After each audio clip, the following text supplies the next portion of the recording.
한 교계 기자가 제보차 보낸 문자.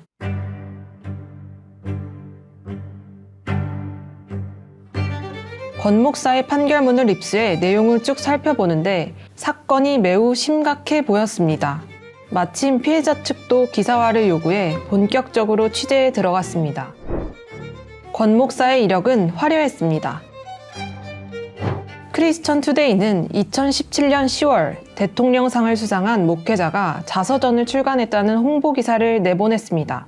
권 목사가 20년간 세계를 다니며 섬김, 희생 정신을 몸소 실천했다는 낯뜨거운 상찬이 담겨 있습니다.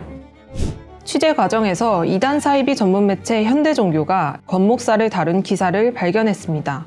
현대종교에 따르면 권 목사는 통일교 출신으로 탈퇴 이후 군소교단을 옮겨 다니며 목회를 해왔는데요. 2007년 예장합동중앙 총회장을 지내기도 했지만 통일교 꼬리표를 떼지 못해 이단 시비가 끊이지 않았습니다. 그럴 때마다 교회 이름을 바꿔왔습니다. 권 목사는 2021년 12월 서울 구기동 교회를 하나님의 교회에 팔기도 했습니다. 매매가는 71억 2천만 원. 권 목사는 그 돈으로 고양시 삼송동에 교회 예배당을 마련했습니다. 권 목사는 올해 10월 12일 피보호자 간음, 업무상 위력 등에 의한 죄로 징역 3년을 선고받고 법정 구속됐습니다. 3년 전 자신이 담임하던 교회의 20대 여성 청년 교인을 상대로 그루밍 성폭력을 저질렀기 때문입니다. 뉴스엔조이가 거룩한 범죄자들을 통해 언급했듯이 목회자 성폭력은 이단과 정통을 가리지 않고 발생합니다. 성범죄 목회자들은 자신의 지위를 이용해 피해자들을 통제, 지배하며 범행을 저질렀는데요. 주의 종이라는 권위를 앞세우고 때로는 하나님을 들먹이기도 했습니다. 권 목사도 마찬가지였습니다. 설교 중에 자기가 삼각지 기도터에서 하나님한테 직접으로 계시를 받았다. 그러니까 거의 하나님이라는 시대가를 하는 거죠. 성도들이 왕처럼 떠받드는 상태였고 정말 말도 못 걸 만한 상태였었거든요. 옛날 시절에 자기한테 순결을 바치겠다고 하는 청년들이 많았다. 그 정도로 너네 선배들이 나한테 충성했다. 이런 얘기는 저희가 늘 듣던 얘기였어요. 피해자 김서연 씨는 교회가 흡사, 군대 같았다고 증언했습니다. 평소 권 목사는 무조건적인 충성을 강조했다는 것인데요. 자신은 모세라고 지칭하면서 주의 종의 말에 순종하고 항상 복종해야 된다. 목사의 말은 하나님의 말이다. 이렇게 말하면서 충성하도록 저를 계속 이제 세뇌를 시키셨어요. 그래서 교회 일에 더 전념을 했어야 됐고 저는 그게 하나님을 기쁘게 하는 건 줄 알았었어요. 권 목사는 교회 목장 모임에서 교인들이 설교 내용을 잘 지켰는지 하나하나 점검했고 자신의 말을 항상 녹음하라고 지시했는데요. 권 목사는 자신의 말을 충실히 따르는 서연 씨를 서서히 길들였습니다. 서연 씨가 고등학교 3학년일 무렵 권 목사는 차세대 리더를 양성한다며 목양실 청소를 맡겼습니다. 입시 준비로 분주한 시기였지만 순종을 강조하는 권 목사의 뜻을 거스를 수는 없었던 것입니다. 목사가 이제 저한테 교회 차세대 리더, 대표로 너가 목사의 수제자가 돼야 된다. 돕는 배필이 돼야 된다. 너와 내가 다바크, 그때부터 이제 다바크라는 용어를 쓰시기 시작했는데 목사하고 마음과 몸이 하나 돼야 된다. 그러기 위해서는 이제 너가 목양실을 청소를 하고 내 옆에서 북한의 김여정처럼 나를 도와라. 해서 그때부터 목양실 청소, 빨래, 개는 거, 각종 심부름, 개인적인 것부터 해서 교회 일적인 부분까지 저한테 많이 시키셨어요. 권 목사가 실시한 순결 교육에서도 그는 목사와 성도의 결합, 즉 다바크를 강조하며 첫 순결은 목사에게 바칠 정도가 돼야 한다고 말했는데요. 이날 교육에는 서연 씨를 비롯한 여성 청년들이 참석했습니다. 시집가려는 처녀들이 하나같이 이제 세상으로 시집가는데 자연 순결을 목사님께 바쳤습니다. 신혼여행제 가서 반드시 전부 다 전화가 온다. 목사님, 저희들이 목사님 향해서 기도하고 있습니다. 첫날 밤 갔기 전에 나한테 큰절을 하고 첫날 밤 갔어요. 교육이 끝난 후 권 목사는 서연 씨를 따로 불러 음란의 영을 조심하라며 학교에서의 이성관계에 대해 조언했는데요. 심지어는 서연 씨에게 딸이 아버지에게 젖을 물리는 그림인 시몬과 페로를 언급했습니다. 목양실을 불러가지고 저한테 너가 찬양하는 모습에서 여인의 모습을 갖고 가슴이 보였다. 그러면서 이제 시몬과 페로의 그림을 보고 그때 그 말씀을 하셨거든요. 지치고 나이 든 목사를 위해서 너의 젊고 혈기왕성한 생기를 나에게 보여줘라.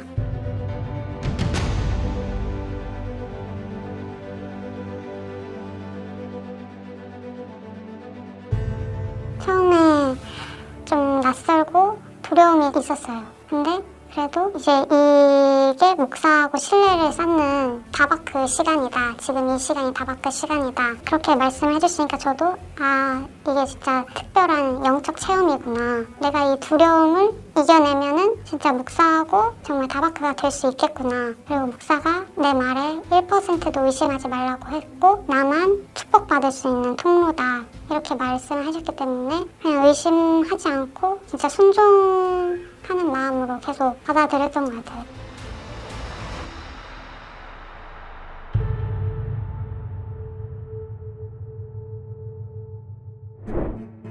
서연 씨는 교인 D와 이야기를 하다 자신이 영적 체험을 했다면서 권 목사와 있었던 일을 언급했습니다. 충격을 받은 D는 그건 영적 체험이 아니라 성폭력이라고 했고 그제서야 서연 씨는 사건의 심각성을 인지했습니다. 길을 걷다 권 목사를 마주칠 것 같은 공포심에 주저앉을 정도로 서연 씨의 일상은 무너졌습니다. 극심한 우울증에 시달리기도 했는데요. 다행히 서연 씨 곁에는 조력자들이 있었습니다. 용기를 낸 서연 씨는 2020년 5월경 교회 청년부에 권 목사의 범행을 알리고 도움을 요청했습니다. 청년부들한테 말하면은 저를 도와줄 거라고 생각해서 말을 했었어요. 근데 그 녹음 파일도 다 듣고 했는데도 음성 파일이 조작된 거다. 거짓이다. 교회를 무너뜨리려고 이렇게 한 일이다. 이게 스킨십이었다. 상상 임신이다. 직접 녹음 파일을 들었는데도 그렇게 말을 했었어요. 교인들은 서연 씨의 요청을 외면했습니다. 서연 씨가 교회를 무너뜨리기 위해 거짓을 꾸몄다는 음모론을 제기했고 교회는 권 목사를 변호하며 2차 가해를 저지르기도 했습니다. 특히 권 목사의 부인 고아무개 목사는 간통죄로 고소하겠다는 협박까지 했습니다.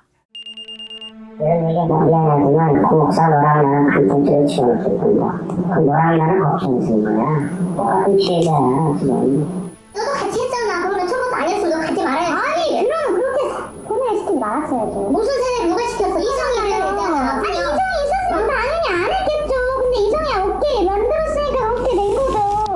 우리가 그런 변명을 하냐. 같은 바닥으로 마주치냐 흘러나는 거지. 그 잘못을 네가 우리나라 신하라며 용서를 빌으라며 하겠다고. 그거야말로 완전 사람 죽이고 수치스러운 일이야. 아주 평생에 네가 목사를 수치리고 모욕 주겠다는 거 아니야. 몇몇 교역자는 서연 씨가 혼자 있는 집으로 찾아가 지금 네가 무슨 일을 벌이고 있는지 아느냐며 따지기도 했습니다. 서연 씨는 2020년 9월 경찰서에 고소장을 냈지만 교인들은 끝끝내 권 목사의 범행을 믿지 않았습니다. 심지어 20년 넘게 교회를 다닌 서연 씨와 서연 씨 말을 믿어준 교인 D와 E를 이단으로 몰고 출교 처분까지 내렸습니다. 권 목사는 서연 씨에게 자신의 잘못을 인정하고 사과했지만 정작 법정에서는 죄를 인정하지 않고 피해자 탓을 했습니다. 그러나 재판부는 이를 인정하지 않았습니다. 권 목사는 대형 로펌을 고용해 즉각 항소했습니다. 권 목사가 법정 구속된 이후 교회는 권 목사의 아내 고 아무개 목사가 이끌고 있습니다. 뉴스앤조이는 교회 측 입장을 듣기 위해 11월 20일 교회로 찾아갔습니다.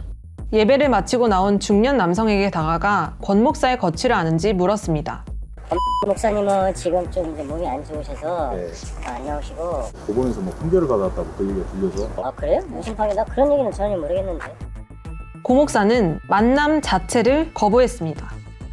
제가 대변해서 말씀드리겠습니다. 원치 않기 때문에 제가 말씀드리고 필요하면 연락을 드릴게요. 제가 이제 사실관계를 파악하고 온 거기 때문에.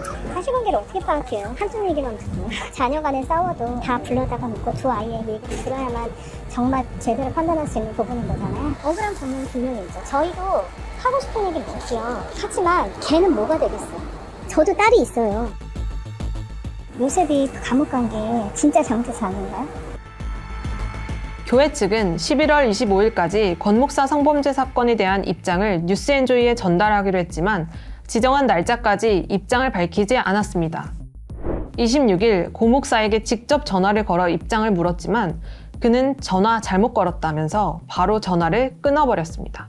권 목사의 성범죄와 관련한 교회 입장을 듣고 싶다는 문자 메시지를 남겼지만 고 목사는 응답하지 않았습니다. 그러다 3시간 후 갑자기 교회 부목사가 문자 메시지를 보내왔습니다. 이 교회는 권 목사님과 상관없습니다. 그렇기에 교회 입장이란 건 없습니다. 권 목사님과 피해자간 개인의 일입니다. 담임 목사님과 자녀들도 피해자입니다. 더 이상 교회와 성도들에게 피해주지 않았으면 합니다. 권 목사와 관련이 없다던 교회는 매주 주보에 데이비드 권 목사님 영육 강건케 하소서라는 기도 제목을 내고 있습니다. 데이비드 권 목사는 그루밍 성폭력을 저지른 권 목사를 말합니다. 권 목사가 교회와 관련 없는데 강건하게 해달라는 기도는 왜 하는지 알려달라고 했지만 부목사는 답변하지 않았습니다. 권 목사가 속한 교단에서는 어떻게 반응했을까요? 권 목사는 예장후원총회 소속으로 수년간 활동해 왔습니다. 총회 신학대학원에서 선교학, 성서신학 교수를 맡기도 했습니다.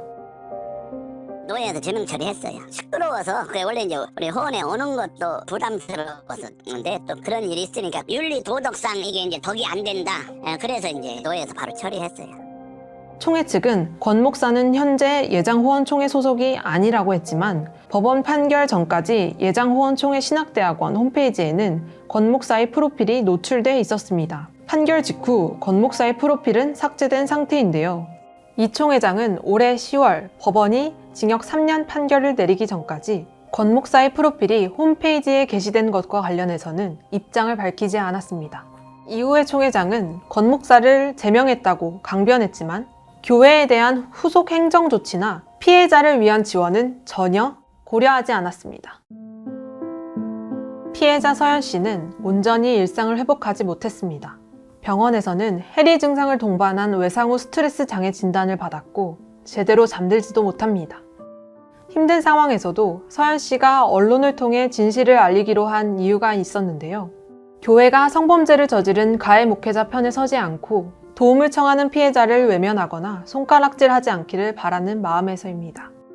권 목사가 이제 목회 활동을 안 했으면 좋겠어요. 더 이상 저 같은 피해자가 다시 생기지 않았으면 좋겠어요. 보도기사가 나가고 며칠 지나지 않아 어느 언론사 대표라는 사람이 뉴스엔조이에 전화를 해왔는데요. 새로운 교회 측 주장을 반복해서 이야기하며 광고나 후원을 하겠다고 말했습니다. 조건은 권 목사 기사를 내리는 것이었습니다. 돈으로 기사를 사고 팔 수 있다고 생각한 걸까요? 권 목사와 교회가 기사를 가지고 흥정하기보다 피해자에게 진심으로 사죄하고 피해 보상부터 하기를 바랍니다.